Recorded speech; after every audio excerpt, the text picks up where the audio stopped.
Statement delivered by Samson Asaki Awingobit, the Executive Secretary of Importers and Exporters Association of Ghana, IEA, to our media get together a New Year message and the port businesses and the happiness in our ports. In Accra here on the 4th of January 2026. Good evening, distinguished members of the press, our esteemed colleagues, and valued stakeholders in Ghana import and export community. On behalf of the Importers and Exporters Association of Ghana, IEA, I am honored to welcome you to this media engagement and to extend our profound gratitude for your unwavering support to our advocacy work in the year 2025.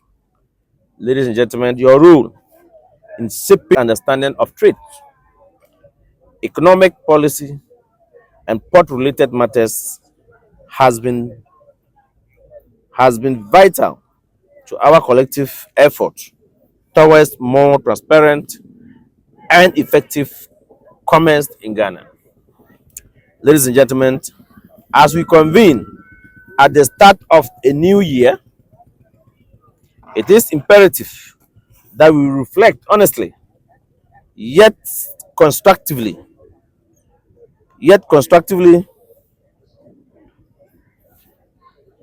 sovereign support to our advocacy work throughout the 2025 year, your role in shaping public understanding of trade, economic policy, and port-related matters has been vital to our collective effort towards more transparent and effective commerce in Ghana. Ladies and gentlemen, as we convene at the start of a new year, it is imperative that we reflect honestly yet constructively on the key development over the past year, especially most concerning the performance of the Ghana Cedi, the performance of the Ghana economy, our exchange rate dynamics, and critical role played by the Bank of Ghana in stabilizing our financial environment. Ladies and gentlemen, in recent months, there has been considerable media commentary surrounding supposed losses attributed to the Bank of Ghana and the Gold Board in the execution of monetary and foreign exchange operations, while robust public discourse is vital in democratic society.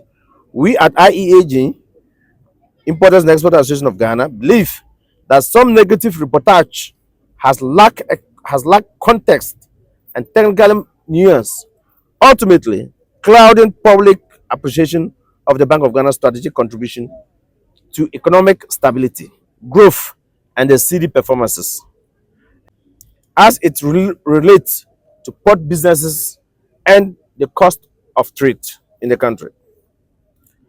Ladies and gentlemen, appreciation of the Cedi and macroeconomic stability. Ghana currency, the Cedi, has experienced a remarkable turnaround in 2025 after a period of depreciation in the early 2025. Ladies and gentlemen, where the Cedi was weakened against the major foreign currencies through a coordinated policy effort, and local currency appreciated strongly throughout the year. By mid-2025, ladies and gentlemen, the Ghana Cedi, had strengthened by over 40%, and I emphasize, by mid-2025, ladies and gentlemen, the Ghana Cedi had strengthened by over 40% against the US dollar, significantly easing the cost of import and reducing the exchange rate induced cost pressures on traders. This resulted in a tangible, ladies and gentlemen, relief to importers who depend on foreign inputs and finished goods for local distribution and manufacturing. Ladies and gentlemen, this appreciation, one, strengthened foreign exchange reserves, with gross international reserves rising to over 11 billion by mid-year in 2025, providing nearly a 5 month of import cover What it means is that if there was any hiccups, any issues affecting Ghana at the time, we were having over 5 months import cover to take before we can call for a support from any other donor countries. That was a good, remarkable thing.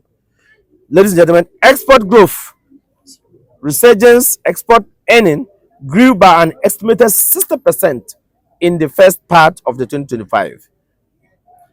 Ladies and gentlemen, helping balance external accounts while Ghana recorded significant trade surpluses. These outcomes demonstrate the Ghana macroeconomic groundwork, anchored by robust monetary policy, has restored confidence and enhanced stability in exchange markets.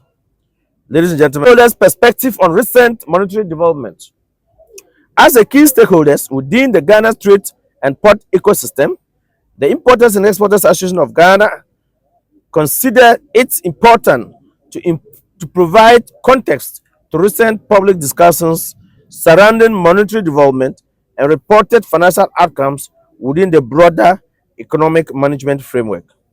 Our interest, as always, is guided by how these developments practically affect trade flows, port operations, business confidence, and cost of doing businesses in the country. Ladies and gentlemen, in assessing the economic outcomes of the 2025, particularly in relation to currency performances and trade facilitation, the association notes the following developments which were relevant to importers and exporters. My brothers and sisters, policy-driven Cedi stabilization. The observable appreciation of the Cedi is not accidental, but reflects discipline, monetary policy, improved market confidence, and tightened foreign exchange market activity that supported the stronger market fundamentals, all of which work directly to support importers and exporters. Ladies and gentlemen, resilience of external buffers, reserve adequate to cover significant amounts of imports, underpin the Cedi external stability. This is tangible buffer that provides confidence to traders and investors alike. Ladies and gentlemen, export growth contribution, strong performance in Ghana external sector with surplus and robust export earnings directly assist the foreign exchange position, reducing pressure on the local currency and enabling reduced import costs. Ladies and gentlemen, impact on port and trade during 2025 Yuletide. In the maritime and port space, this macroeconomic improvement translated to a real cost benefit during the 2025 Yuletide period.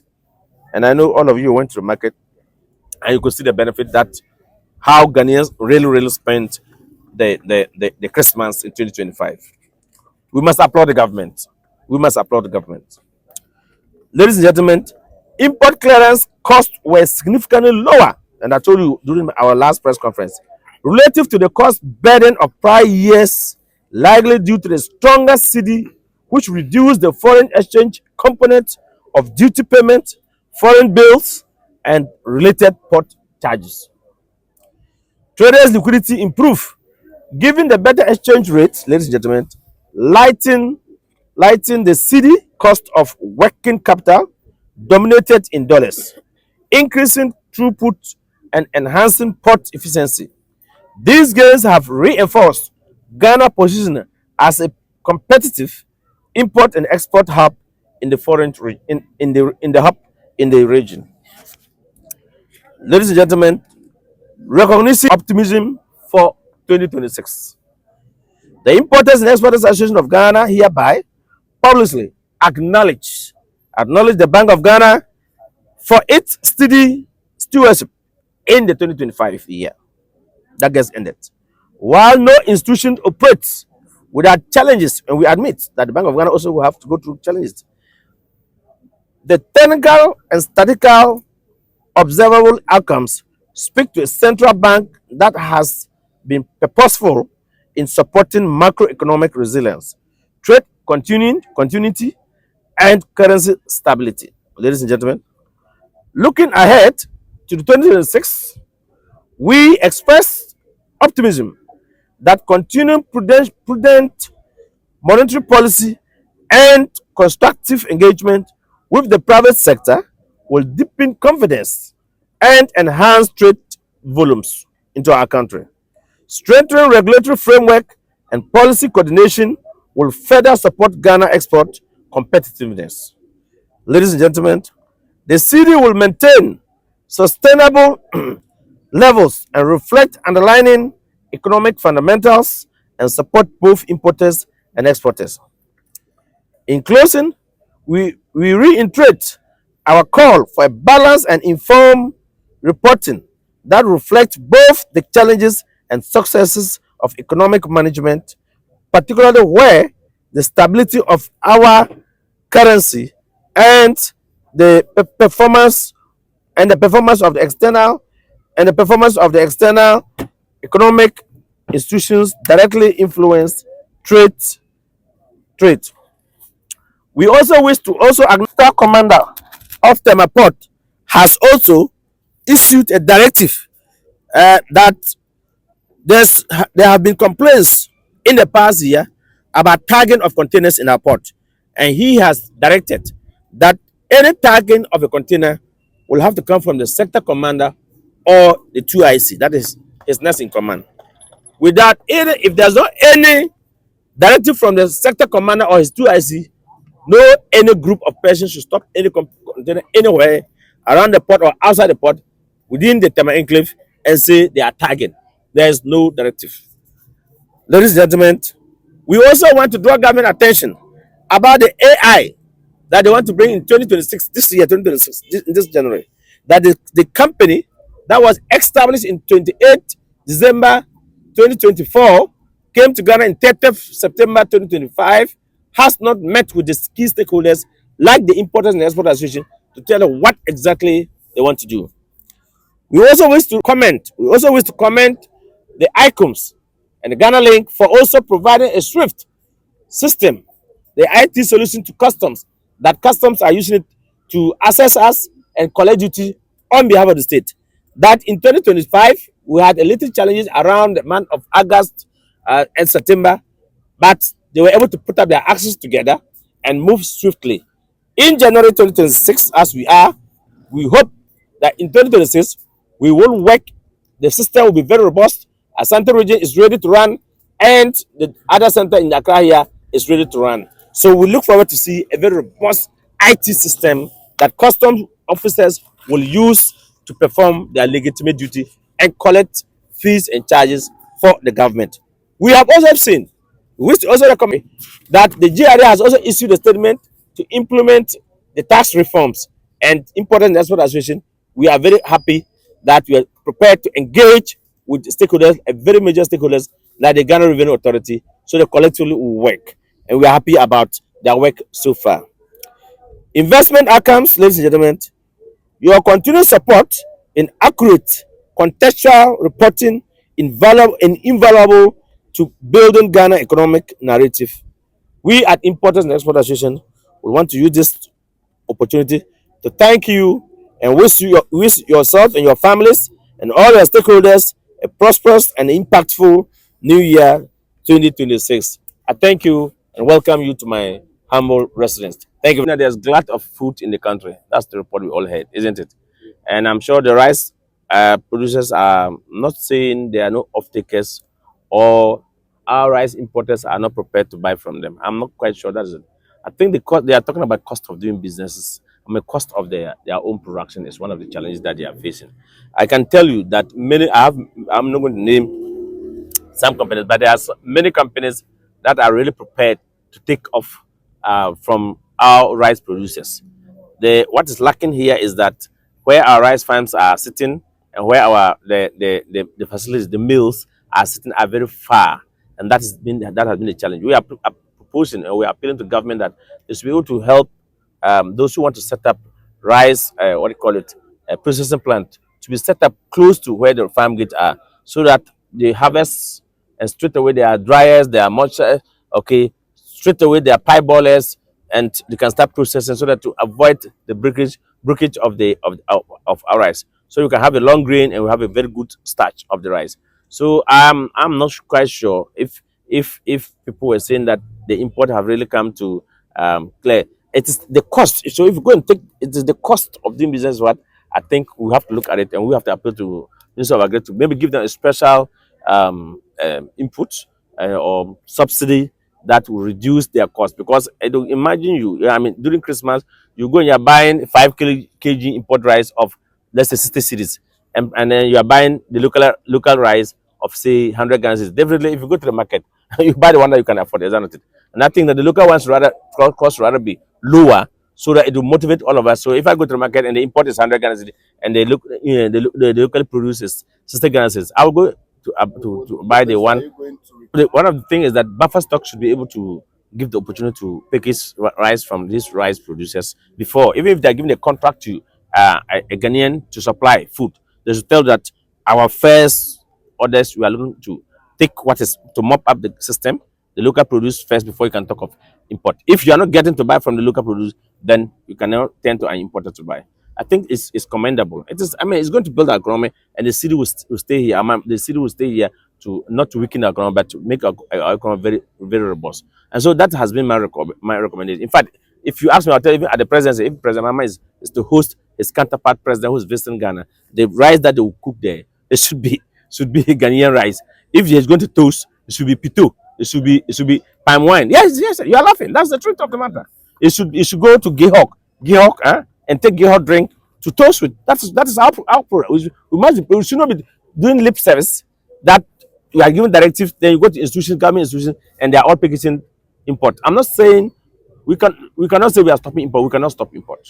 And I'm not saying that we should be importing, spending over $400 million every year and $300 million every year, bringing rice and frozen food is the best. The cocoa kiti is one of the projects that if they're able to produce, if they're able to produce more. Now that we have maize in abundance, I don't think any poultry producer, farmers should be complaining that cost of buying, because today when we used to buy rice, maize at the back of 900 Ghana cedis or 1,000 plus, today maize is about 350, 450, and 400. So we should be able to buy more, supply to these cocoa kiti people to produce more. So even if half of $400 million will stay within this economy, I tell you, we'll have a bigger place. It will open up for job creation and other things. So I am all of it. I speak for importers and exporters. I don't speak for only importers. But I am saying those who say, let's ban it, let's ban it, I am not that type. We should be able to give ourselves medium term to long term. But government should be able to give directive. All school feeding that they are supplying of food should be Ghanaian rice, should be Ghanaian eggs, should be Ghanaian chicken. But as Boris B and others, if our people place order, are they able to produce to meet optimum? It's just like when you used to have the benchmark values. Then AGI will say that they give a 50% benchmark values. So we are causing injuries in there. They can, but they have the capacity to produce. Till date, benchmark value was taken more than a year, 2 years ago. Ask me, are they able to produce up to optimum? If you go to all the factories that they are making noise, they still import to show up what they are producing. In fact, they have closed down some of their production lines. It's as a result of cost of utility tariff. And so we need to look at all these things to be able to talk, so that you don't give a dog a bad name, an importer a bad name, and hang us. Is that it? Mind you, I speak for importers. And as you got to know me for several years now, I am always dressing like this. Have you seen me with suit and tie and coat? Yes, so I want our economy to boom, and I want to support that. I am a number one advocate for export. In fact, now China has given us a bigger market for us to. I want government to give us all the needed support, so that to take Ghanaian to go for road shows, let us sell our okra, let us sell our garden eggs, let us sell things that Chinese are really, really looking for. It's a huge market. And indeed, because of that, American government has also taken off the orders. So we can still send our produce to the US market as we stand now on quota free, tariff free.